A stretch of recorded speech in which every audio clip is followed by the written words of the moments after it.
Thank you very much. Thank you, Senator, for coming, and thanks so much for all of you being with us here today. As we all know, we are in year 4 of an economic crisis that we haven't seen in nearly 100 years. The challenges facing our state and local governments are severe and acute. But if you can't achieve a better solution in a time of crisis, then when can you? Governor Cuomo knows this very well. It's hard to believe that Andrew Cuomo was sworn in as governor only a little bit more than a year ago. In that single year, in the midst of this crisis, he has restored the confidence that our state government can provide solutions rather than continue the status quo. He began by producing an on-time budget, a balanced state budget that eliminated a $10 billion deficit. And he did this without the usual cost shifting to county governments, without gimmicks, without one-shots and smoke and mirrors that have been the hallmark of the past. And even with this fiscal achievement and other legislative accomplishments in 2011, the state and our local governments continue to face significant challenges. All of us in this room know that too well. As the state's chief executive, Governor Cuomo has confronted these challenges head-on and continues to offer solutions.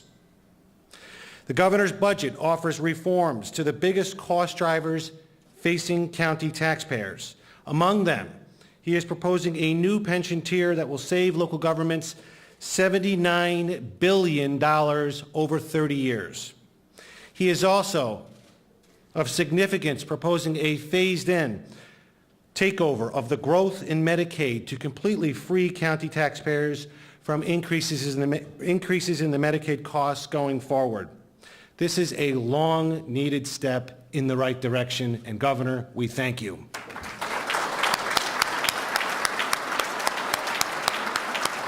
But I'll leave all that to the governor to discuss with you today, and given his track record of getting things done, I have every reason to believe that this will be another exciting and productive year for the Empire State. And it is my great honor to introduce the governor of the great state of New York, Andrew Cuomo.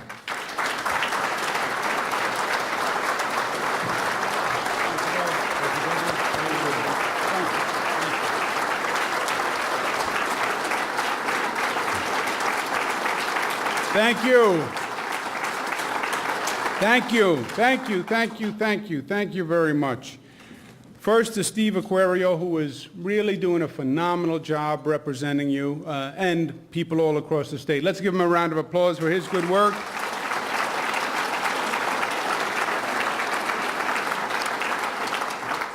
Madam President, Mary Pat Hancock, thank you very much for your leadership. Let's thank Mary Pat.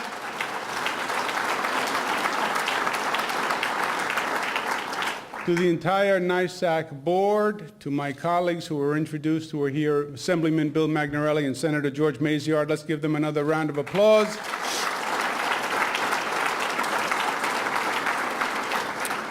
I have several members of my team who are here today who you work with. I want to make sure you have some faces that go with the names, so when you have an issue, you know who to call. Cassie Prue, who's Director of Regional Affairs. Raise your hand, Cassie.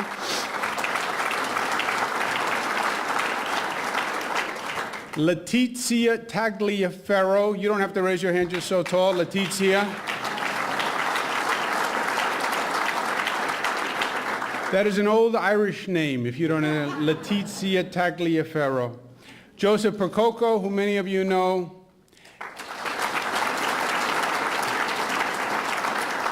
And if you really are frustrated and want to get something done, you call the man who runs the entire operation, Secretary to the Governor, Larry Schwartz.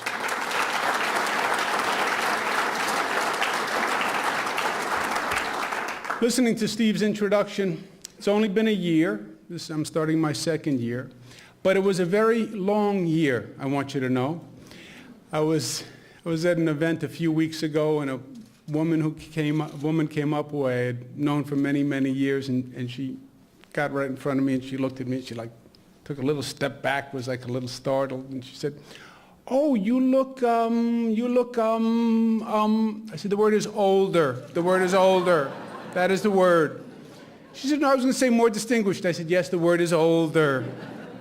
1 year ago, I didn't have the gray hair, I didn't have the bags, I didn't have the lines in my face. I'll tell you how long a year ago is. 1 year ago, Steve Aquario had a full head of hair. That is how long the year was. But we actually did get a lot of good work done last year, and we've made a lot of progress. And we're now starting out the second year. I did my State of the State. I just did the budget address. And now it's very important that we communicate to the people across the state what we're trying to get done, because I want to build on the success of last year and build on the momentum. Those of you who are in this room know the problems that this state faces and how long we've faced these problems and how far we have to go. So we had a great step last year. But certainly, it's only the first step on a journey, and it's a journey we're going to make together. I'd like, with your permission, to give you a sense of the presentation I did for the State of the State and the budget that speaks quickly about where I think the state is and what we propose going forward.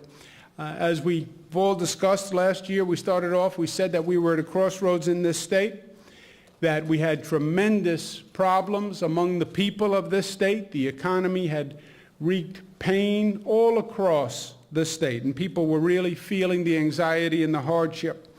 At the same time, you had a state government that was dysfunctional, that was ineffective, that was scandal-ridden, that was frankly an embarrassment to the people in the state. When I was running for election, you'd mention state government, and people would look down. They were so embarrassed at the condition of the state government. So it was a bad combination. We had tremendous needs among the people in our state, and we had a state government that was not in a capacity, didn't have the capacity or the credibility to make a difference. We said we were at a crossroads. We had to make a choice. We made the right choice, and we began to change the culture of Albany.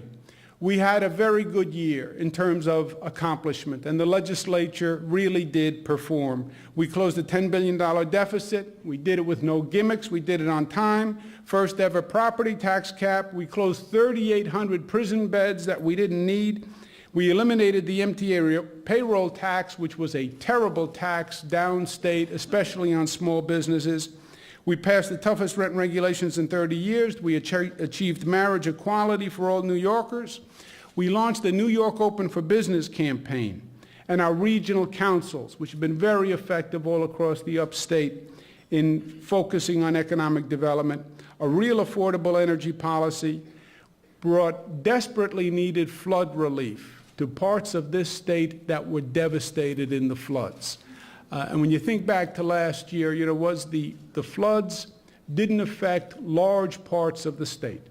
But the parts of the state they did tremendous damage. And the response of this state was inspirational, frankly, the way New Yorkers came together to help our neighbors. We passed ethics reform.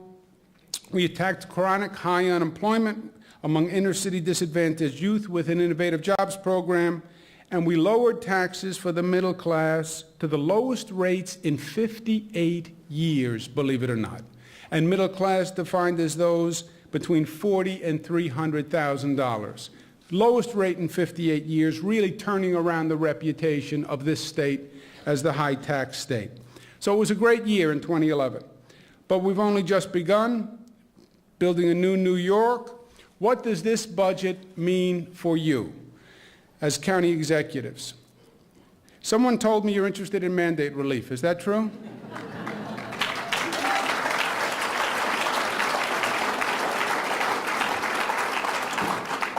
Mandate relief is interesting. In this town, everyone is in favor of the concept of mandate relief.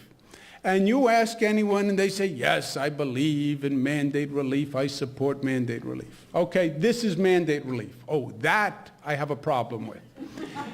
And that's been the discussion for years. That's where the conversation never becomes real, right? That's the difference between aspirational and practical. So mandate relief, we're in the same situation now. Everyone wants it. I'm sure you had everyone come before you over the past couple of days saying they're in favor of mandate relief. Yeah, but we want to actually get it done this year. There's two parts to it. First is Medicaid. which is a major cost driver for counties, as you know. The state program is about $8 billion, is the amount that the counties are now paying. Just to remind you, in 2005, the state capped the growth that the counties were paying annually, and it was a cap that was phased in, 3.5% per year, 3.25, and now it's at 3%. So the counties are paying 3% growth on the program. The state, by the way, pays everything above the 3%. We have a 2% property tax cap, which you may have heard about. You have a 2% property tax cap and a 3% cap on Medicaid. So obviously Medicaid cap is going up at a point higher than the 2% property tax cap. So this year we'll go even further, and we will phase in taking over even the 3% that the counties now pay. And under our proposal for this year's budget, this year it would go down to 2, then 1, then in 2015, 2016, it would be 0 to the counties. So the state would be paying the entire increase in Medicaid, which is estimated at $370 million a year, which is a lot of money for the state budget. But it's the kind of relief that we want to get to the counties because we know the pressure that you are under. And that is a proposal that is in this budget and we hope will pass. That's $1.2 billion in savings to the counties over the next 5 years. If Medicaid is number 1, pension reform is number 2. And this year, I really would like to get both accomplished, Medicaid and pension reform.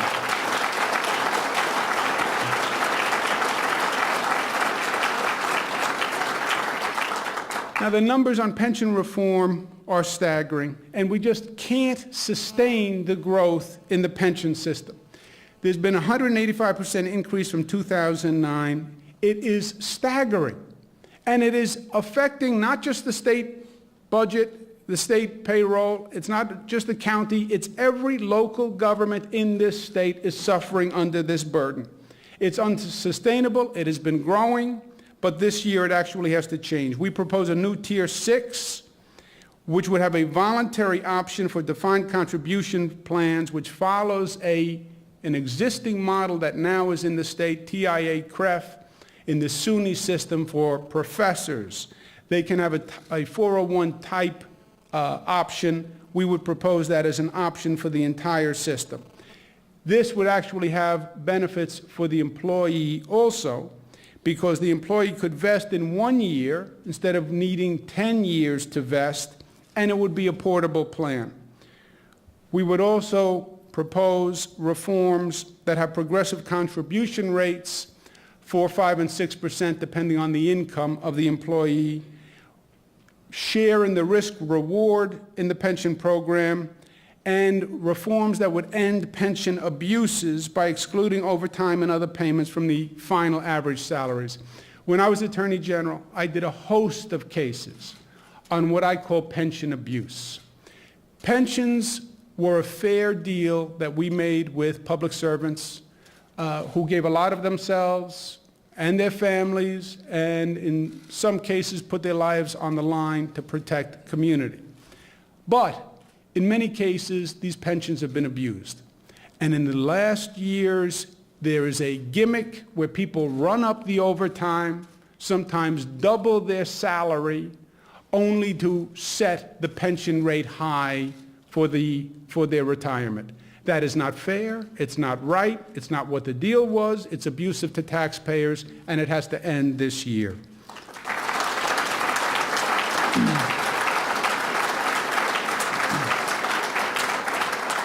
These pension reforms will result in $83 billion in savings to local governments over the next 30 years. Our responsibility is clear. Jointly, this year, we have to get pension reform passed. We can't live with it for another year. We also have proposals on early intervention and pre-K that we're excited about that will ease the burden on families with special needs children. Right now, contracting and administrative responsibilities are overly burdensome for the counties. 40% of the families have insurance coverage. Insurance coverage covers just 3% of the total program funding, believe it or not. As you know, right now the state pays about 60% and the counties pay 40%. But the counties are the ones who have been really administering the program, even though they don't have the ability or limited ability to manage the costs. So the counties have been in a terrible position. They have to pay 40%, they administer, but they're not deciding what services are actually granted. Under this proposal, we want to divide evenly the growth among the state, the county, and the school districts. Why? Because school districts are making decisions on the program. And they're often making the decisions what care is provided. And the school districts are not participating in paying for the program. And there's a very simple rule. If you want to make the decision, then you should actually share the cost. So it will save $150 million for the counties, which is important. But more importantly, the school districts will now have skin in the game. They'll be paying part of the price. I think it's going to change the way they actually administer the program, and it's about time.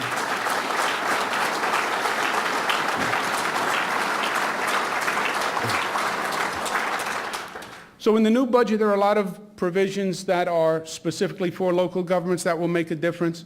But overall, the best thing we can do is to get this state economy running, to get jobs created in the private sector. If the economy is running, I have a tax base, you have a tax base. If you have a tax base, you can run your own government just fine.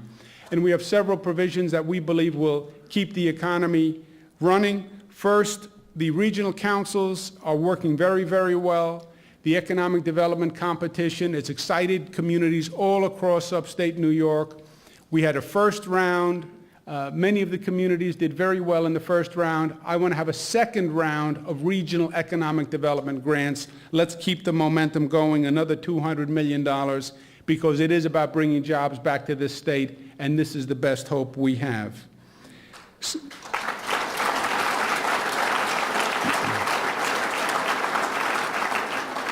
Second of all, the state, we have a convention center in the state. The largest convention center is in downstate. It's in New York City. It's the Jacob Javits Convention Center. It opened in the mid-'80s, and it was the largest convention center in the nation, or proposed to be at one time. But by the time it was opened, it was already obsolete. And other state convention centers have passed us by. The Jacob Javits Center is not big enough to hold one of the really big shows, and we're not competitive. This is an economic magnet for the entire state. When you bring a big show, you bring tourism. New York is the destination state, but if you want to remain the destination state, you're going to have to stay ahead of the competition. I want to build the largest convention center in the nation in New York. I believe we can get it privately funded to the tune of $4 billion, creating jobs and saying, once again, New York State is number one, and if you have a big show, a big tourism attraction, this is the state to do it. Third, I have a proposal for Buffalo, where I want the state to do a challenge grant of $1 billion to Buffalo, for Buffalo to come up with a real economic development plan. I know a lot of the parts of the state are suffering, and a lot of cities, a lot of towns, a lot of counties are saying we need help too. It's true. Buffalo needs more help. Buffalo needs more help. And Buffalo has needed more help for a longer period of time. We are one state, we're one community, we're one family, and Buffalo and Erie and Western New York need our help. Pragmatically, we're also one balance sheet. And when Buffalo does better, we all do better. Because if Buffalo is contributing, then they're not taking out of the pot. We know what works. We know sustained economic development investment works. I believe in Buffalo. I want to turn Buffalo around. I say we have $1 billion. If Buffalo can come up with a plan to really bring back jobs and businesses, we will invest in Buffalo. It's going to be good for the entire state. I want to build an energy highway all across the state. We have tremendous energy supply in upstate New York, but we don't have the transmission capacity to get it to the parts of the state that need it. We can get it privately financed. It'll bring $2 billion of economic activity to the state, and long-term, an energy grid is to today what the highway grid was in the 50s and the 40s and the 60s. We need this transmission capacity in a smart grid for the entire state, and now is the time to do it when we need jobs. I want to invest in infrastructure. We need to do it anyway. We have a frightening position with the condition of our roads and bridges. We can invest in infrastructure today, do the work we've needed to do for a long period of time anyway, and create jobs while we're at it.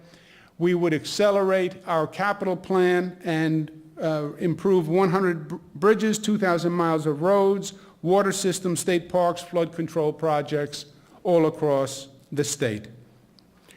We're working on bringing fiscal discipline to government, and we're starting with our own house. We're starting with state government. Our budget is almost this simple.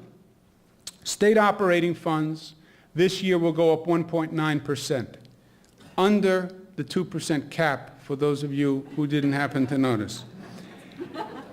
Medicaid will go up 4%. Education will go up 4%.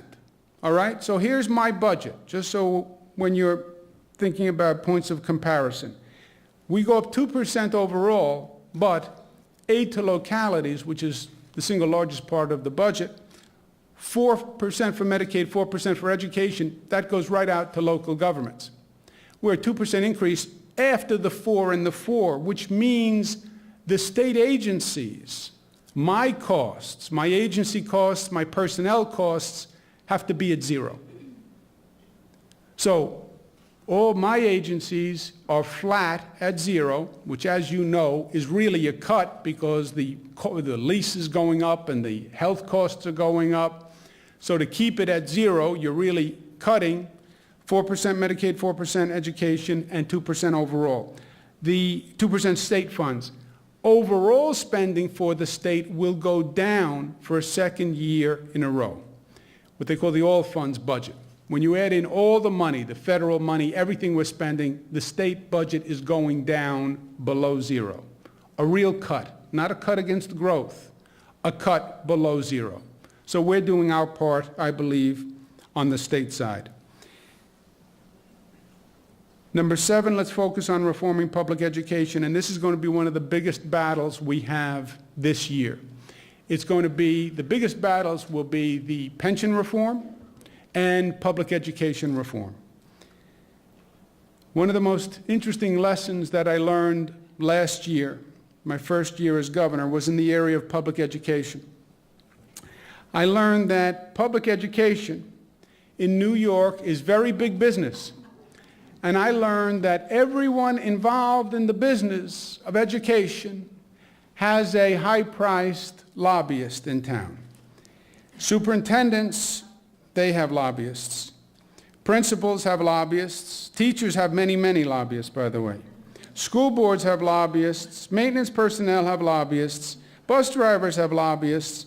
The only group without lobbyists in Albany are the students. And that has to change, and that is going to change this year.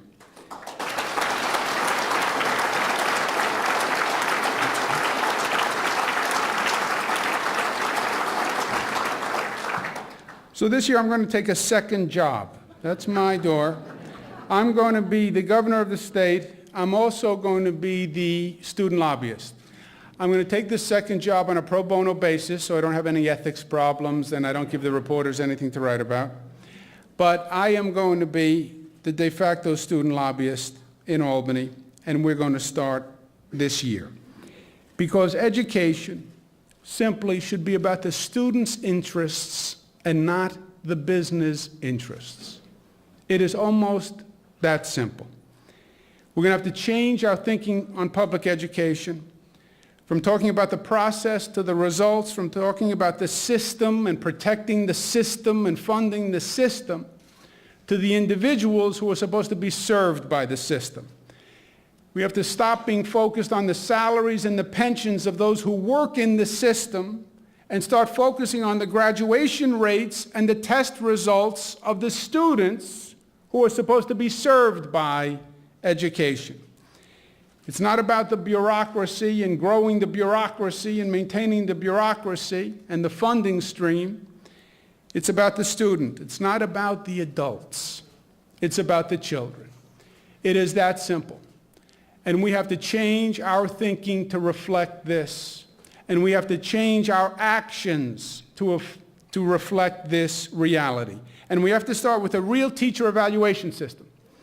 We have to know what's happening in the classroom and what's working and what's not working and who's achieving in educating students and who's not achieving. Now, we were supposed to have a teacher evaluation system 2 years ago. We actually passed a law 2 years ago in the state saying we'd have a teacher evaluation system. We actually applied for a federal grant based on our having a teacher evaluation system, what they call the race to the top, and we won $700 million because we were going to put in a teacher evaluation system. 2 years later, nothing's happened. And the federal government calls up and they say they want their $700 million back. Why has nothing happened? Because the bureaucracy doesn't want the evaluation system. That's why. Because the bureaucracy is fighting. Because they want to protect the status quo. And they don't want the evaluation system. Well, how have they gotten away with it? Because they're very, very powerful. That's why. And for 2 years, nothing has happened. So what we're going to say this year is this. If the State Education Department and the unions do not agree by February 16th, 2012, on an evaluation system, then I will submit my own evaluation system as part of the budget to the state legislature because I'm not waiting anymore. 2 years was enough.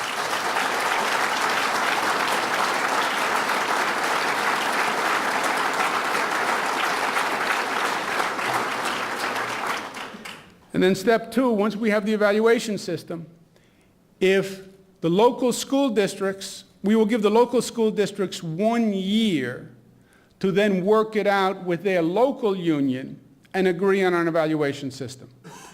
If they have not agreed at the end of the year, they will not be eligible for the 4% increase in state funding that is in this current budget. So it's very simple. I intend to increase aid to education for 4%. If they want the 4% increase, they sit down at the table and they do what they were supposed to do 2 years ago, which is agree on an evaluation system. If they don't agree on the evaluation system, they're not going to get the 4%, period. Because at one point, we have to force government to perform. If there's any area to get aggressive, it is in the area of public education where it is about the children, and we're going to do that this year. I believe, my friends, that New York is on the way back, as Steve said in his opening comments, and as I mentioned in my opening comments. I believe we made good progress last year. I also believe this is a long journey, and I think when you look at the agenda we lay out this year, you're going to see that, again, if we get done what we set out to do, this will be another big, big step down that road and a big step towards turning this state around. But this is a lot of change. And this is a lot of change in a place that is very good at avoiding change. And this is a lot of reform for a system that excels at avoiding reform. That's what Albany is best at. It's almost been immune from change and immune from reality and immune from the needs of the people of this state for many, many years. So I need you to make this happen. You know, I need you. It is almost that simple. I don't want to understate what we are trying to do here. We are in the midst of a transformation of this state. And we are in the midst of trying to change the culture of state government and the culture of Albany. And this is a fundamental battle. And it is going on today. You may not hear cannons and musket fire, but there is a battle of Albany going on. And what we're talking about here is fundamental change.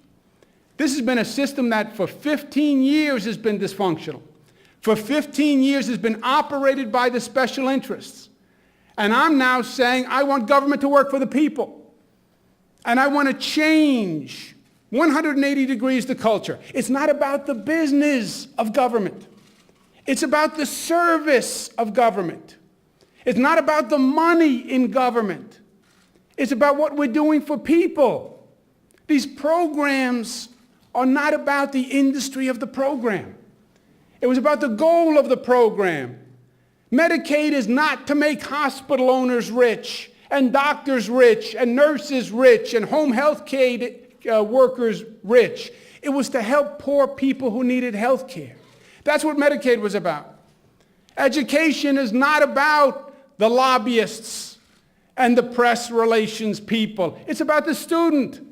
And it wasn't about growing an educational bureaucracy. It was about helping a student. It was about a test score. It was about a graduation rate, not a salary rate. But that's a 180-degree flip of how this place has been operating.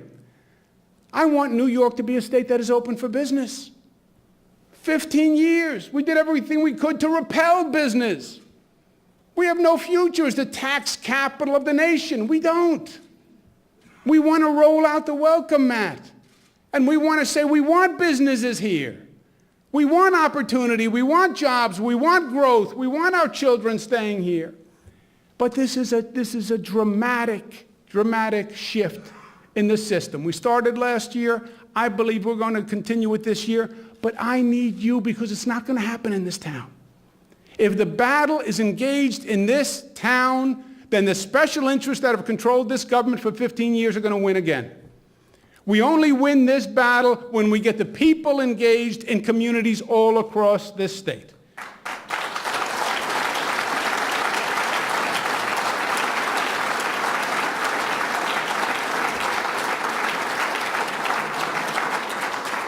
And I need you to make that happen.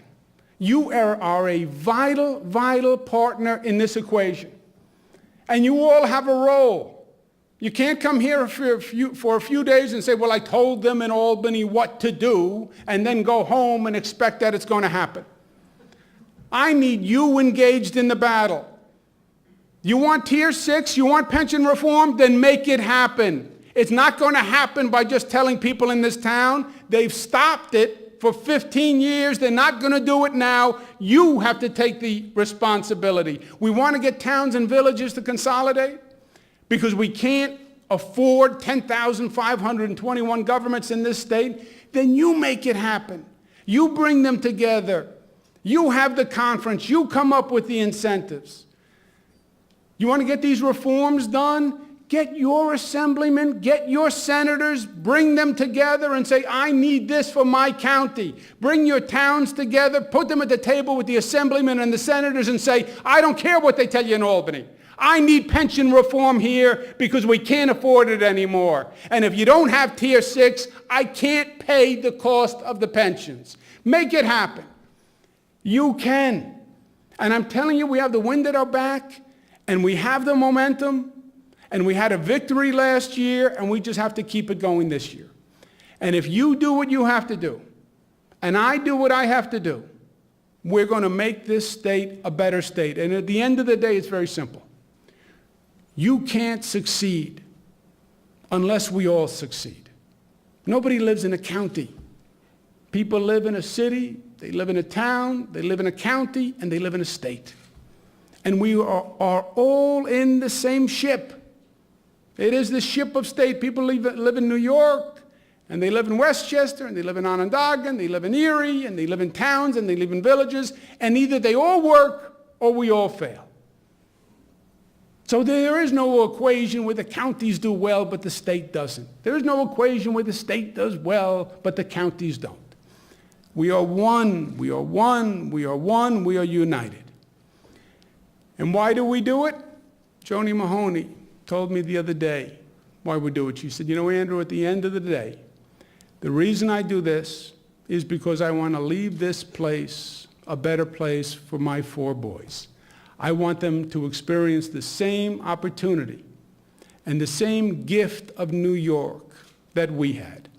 And maybe if we really do it well, we leave them a place that was a little bit better than the place that we had. That is the business that you are in. That is the business that I am in. It is the business of public service, to serve the public with honor, with competence, with integrity, to make this state and make this community a better place for our children and our families to enjoy. It is my honor to be in that service with you. And I put out my hand in partnership to join together to make this state better than this state has ever been before. We can do it together. Thank you, and God bless you.